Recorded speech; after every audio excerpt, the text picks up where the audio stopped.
नमस्कार मित्रों, मैं अपने उस श्रृंखला ड्रेनेज विभाग सिद्धार्थनगर द्वारा कराए गए कार्यों की श्रृंखला में जो भौतिक स्थिति है उसे आपको अवगत कराने हेतु हम चैनपुर बांध पर खड़े हुए हैं।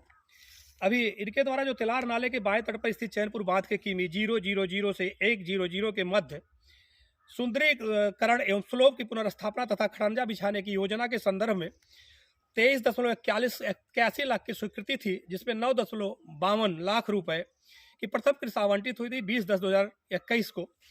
इसके क्रम में हमने एक अभी वीडियो आपको पूर्व में भी बनाया। हम उसी बंदे पे शेष पे खड़े हैं, जिसके मैं दिखाऊं कि मिट्टी तो 1 इंच इस पे नहीं गिराई गई है, इसकी सफाई कर दी गई है। मैं दोनों तरफ आपको दिखाना चाहता हूं और ये बताना चाहता हूं कि इस बांध के 1.23 के बीच में लगभग हम लोग खड़े हैं, अर्थात 100 से जो थोड़ा सा काम हुआ लगभग 100 मीटर उसके बाद और आगे लगभग 1.5 के बीच में, जिसमें मास्टर रोल भी निकाले गए हैं। मास्टर रोल पे काम भी कराया गया है, मिट्टी का कार्य के संदर्भ में भी है और उसी पे आप देख पा रहे हैं कि इस पे मिट्टी तो 1 इंच नहीं गिराई गई है। आप जैसा देख लीजिए। खैर, आपको मैं चाहूँगा पूरा दिखाएं। हाँ, इस पे जो सफाई की गई है, घास इसके छिल दिए गए हैं और घास छिलने के क्रम में यह प्रथम किस्त जैसा आपने आगे आपको खड़ंजा भी दिखाए 9,52,000 का निकाल लिया गया है।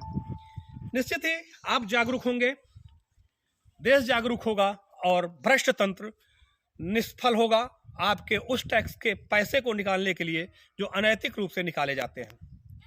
मेरा उद्देश्य इस वीडियो के माध्यम से निश्चित ही आप तक अपनी बात पहुंचाना और आपको जागरूक करना है।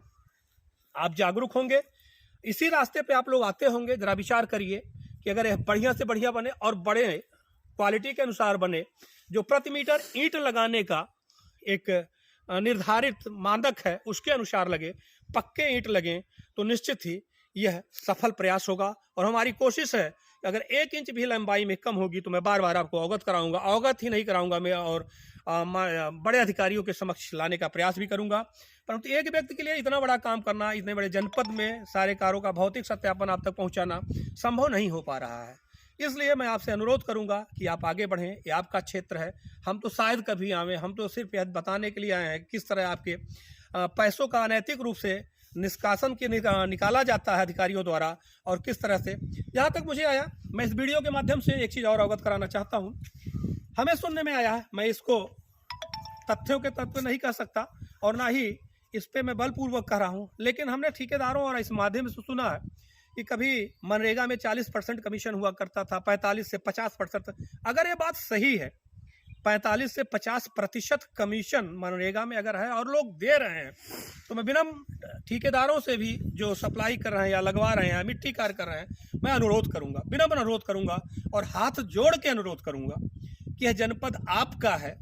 और अगर आप इतना कमीशन वास्तव में दे रहे हैं तो जरा विचार करिए। अगला व्यक्ति 50% अगर कमीशन ले रहा है, मैं पुनः एक बार कहूँगा कि मैं ये नहीं कह रहा हूँ कि वास्तव में दिया गया कि नहीं दिया गया, जैसा सुनने में आता है मैं इसी पे आऊँगा। मेरे पास इसके कोई एविडेंस नहीं है, कोई तथ्य नहीं है, इसलिए जो तथ्य नहीं है वह मैं सार्वजनिक रूप से डिट्टो करके नहीं कह सकता, लेकिन मुझे सुनने में आया है। अगर इतने कमीशन हमारे ठेकेदार भाइयों द्वारा दिया जा रहा है, अगर दिया जा रहा है तो आप विचार करें, ये आपके जनपद का पैसा है। इसी पे अगर 23 लाख रुपए निकाले गए हैं, जरा सोचिए, 40 से 50% अगर कमीशन है तो 12-13 लाख रुपए तो कमीशन हो गए। यह कमीशन किसको दे रहे हैं और आपको कितना मिलेगा? अगर आप ईमानदारी से भी डट के काम करेंगे तो पैसा तो आपको मिलना ही है, 10-5% जो भी है जो आपको मिलता होगा। निसंकोच आप इससे बचें। और जैसा हमने सुनने में आया, लोग ये समझते हैं कि आपको भोजन देते हैं, हमको आपको भोजन देने वाला ऊपर वाला है। हम कर्म करेंगे, मेहनत करेंगे, हमें भोजन मिलेगा। निसंकोच आप भी जागरूक हों और अपने जनपद का पैसा आप अपने स्तर से वहां तक न पहुंचाएं कि जो अनैतिक रूप से हो। विचार करें, हम तो अपने दायित्वों का निर्वहन कर रहे हैं। इस ठंडक में भी जब आप लोग घरों में बैठे हैं तो हम सुबह से लेकर इन बंधों पर उन कारों का भौतिक स्थितियां देखने के लिए आए हुए हैं। मुझे इससे कोई भी लाभ ना है, नहीं है, और ना ही किसी के एक भी पैसे की अपेक्षा है। बस अपेक्षा है मेरा जनपद सुदृढ़ हो, मेरा जनपद आकांक्षी जनपदों से बाहर निकले, इस देश हमारे जनपद की जनता तरक्की करे, देश तरक्की करे। धन्यवाद।